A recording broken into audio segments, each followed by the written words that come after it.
ప్రియమైన వారలారా, యేసు నామమున మీకు నా శుభాకాంక్షలు. బాగున్నారా? ఎప్పుడూ సంతోషంగా ఉండాలని చెప్పుచున్నాను కదా. యేసునందు ఎల్లప్పుడూ సంతోషంగా ఉండాలి, సరేనా? దేవుడు తోడుగా ఉంటే ఎప్పుడు సంతోషంగా ఉండొచ్చు. ఆయన తోడుగా ఉంటే సమస్యలుంటాయి, పోరాటాలుంటాయి, ఇబ్బందులు ఉంటాయి. అద్భుతంగా అన్నిటికీ మధ్య అద్భుతంగా నడిపించెదరు. ఇప్పుడు దేవుడు మీకు ఒక వాక్కునిచ్చుచున్నారు.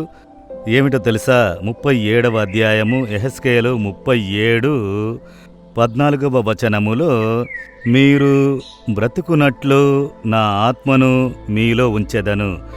నేను ప్రాణంతోనే కదా ఉన్నాను అని అనుకుంటున్నారా? ఇది ఆత్మీయమైన ఒక ముఖ్యమైన సత్యం. ఇది మన ఆత్మీయ జీవితంలో కొన్ని కార్యములు మనల్ని బాధించి మనలోకి ఒక మరణపు స్థితిని తీసుకుని వచ్చును. చెబుతారు కదా, నేను ప్రార్థించలేకపోతున్నాను, ప్రార్థనా జీవితంలో నేను చనిపోయినట్లు ఉన్నాను, సంతోషము లేదు, మనసానందం లేదు, నా సంతోషమంతా చనిపోయినది, మా కుటుంబంలో ప్రశాంతత లేదు, అన్నీ చనిపోయినట్లు ఉన్నవని చెప్తారు. చూసారా? ఒక బాధింపు. కనుక ఆత్మ వచ్చినప్పుడు వాటిని జీవింపజేయును. కనుక దేవుడు తన ఆత్మను మనలోనికి పంపి మన జీవితమును ఆయన జీవింపజేయును. ఈరోజు మీ జీవితంలో ఒక బాధింపు ఉన్నది, ఏదో ఒక భాగంలో చనిపోయిన పరిస్థితి. ఆత్మదేవుని శక్తి దిగినప్పుడు జీవింపజేయుదురు. కోల్పోయిన సంతోషము మళ్ళీ మనకు కలుగును. కోల్పోయిన ఆ మనసానందమును ఇంటిలోనికి మళ్ళీ వచ్చును. పోగొట్టుకున్న ఆశీర్వాదం తిరిగి వచ్చును. చచ్చిపోయినదే అని అనుకున్నాను, మళ్ళీ జీవింపజేసింది. దేవుడు తన ఆత్మను పంపి జీవింపజేయును. రోమా 8వ అధ్యాయం 11వ వచనములో ఉన్నది, చావునకు లోనైన మీ శరీరమును ఆత్మదేవుడు జీవింపజేయునట. నాకు తెలిసిన ఒక కుటుంబంలో ఆ సహోదరుడు రోగస్తుడయ్యి ఆయన లివర్ బాధింపబడినది, లివర్ చచ్చిపోయినది, అంతే ముగిసినది. డాక్టర్ చెప్పారు, అంతే ముగిసినది. మీరొచ్చి అనేక రోజులు హాస్పిటల్లో ఉన్నారు, ఫైనల్ స్టేజ్. బంధువులందరినీ రమ్మనండి, ఆఖరిగా చూసుకొని పోనివ్వండి. సొంత వారందరూ వచ్చి చూసి వెళ్లారు.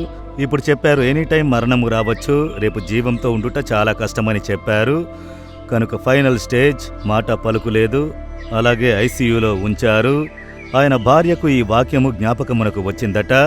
చావుకు లోనైన అవయవములను, శరీరమును ఆత్మదేవుడు జీవింపజేయును. ఆయనలో జీవింపజేయు శక్తి ఉన్నది. వెంటనే ఆమె ఆ వాక్యమును ఉంచి రాత్రంతా మేల్కొని హాస్పిటల్లో ప్రార్థించారు. ఐసీయూలో భర్త ఉన్నారు, ప్రాణమునకు పోరాడుచున్నారు. ఈమె వాక్యం మీద తన చేయి ఉంచి, ఆత్మదేవుడు జీవింపజేయును, నా భర్త మీదకి ఆ ఆత్మ దిగునుగాక, నా భర్త శరీరమును జీవింపజేయునుగాక, ఆ లివర్ జీవింపజేయునుగాక, నేను విశ్వసించుచున్నానని ఆ విశ్వాస ప్రకటన చేసి ప్రార్థించుచూ ఉండెను. దేవా, నేను ఐసీయూలోకి పోలేను, చూడలేను, అయితే ఆత్మదేవుడు వెళ్ళగలరు, ఆత్మదేవుని శక్తి వెళ్ళునుగాక అని ప్రార్థించింది. రాత్రంతా ప్రార్థన. ఉదయమున డాక్టర్స్ వచ్చి చూస్తే అతడు మేలుకొని మాట్లాడుచున్నాడు. ఆయన శరీరంలో గొప్ప మార్పు. డాక్టర్స్ చూస్తున్నారు, చనిపోయాడని అనుకుంటే ప్రాణంతో ఉన్నాడు, మాట్లాడుచున్నాడు. ఏమిటని విచారించి చూస్తే లంగ్స్ నూతనంగా మారినవి, ఆ లివర్ నూతనంగా మారినది. చచ్చిపోయిన లివర్కి జీవం వచ్చింది. ఎలా? భార్యకు మాత్రమే తెలుసు. ఆమె వాక్యమును ఉంచి ప్రార్థించారు.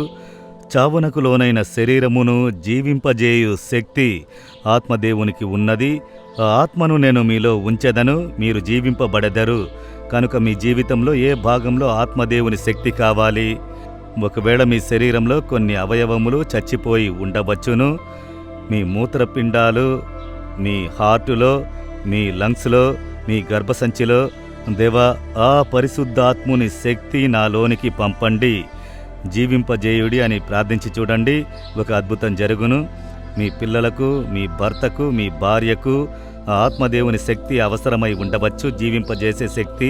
మీరు విశ్వాసంతో ప్రార్థిస్తే ఈ దినము చచ్చిపోయిన పరిస్థితిలో ఉన్న వారి జీవితము నూతనంగా మారును, జీవింపబడును. మీ జీవితంలో అద్భుతం జరుగును. విశ్వాసముతో ఏ కార్యములో దేవుడు జీవింపజేయాలని ఇష్టపడుచున్నారు దాన్ని విశ్వసించి ప్రార్థించండి. ఆత్మదేవుని శక్తి మీ మీదకు దిగును. జీవింపజేయు ఆత్మదేవునికి స్తోత్రములు. ఈ కుమార్తె, ఈ కుమారుడు జీవింపబడాలి అని ప్రార్థిస్తున్నారు. జీవించెదరు అని వాక్కునిచ్చితిరి. మీ ఆత్మను వీరిలోనికి పంపుడి. వారి శరీరంలో చచ్చిపోయి ఉన్న అవయవములు, బాధింపబడిన అవయవములు యేసు నామములో జీవింపబడునుగాక. వారి జీవితంలో, వారి కుటుంబంలో, ఉద్యోగంలో, సేవలో, బిజినెస్లో చచ్చిపోయిన పరిస్థితులు మారి జీవించునుగాక. ఇప్పుడే మీ ఆత్మను పంపుదురుగాక. యేసు నామములో. Amen, amen. Jesus redeems Telugu YouTube ఛానల్ను సబ్స్క్రైబ్ చేయండి. సబ్స్క్రైబ్ బటన్ను క్లిక్ చేయండి మరియు బెల్ బటన్ను నొక్కండి. ప్రతిరోజు కార్యక్రమ సమాచారం పొందండి.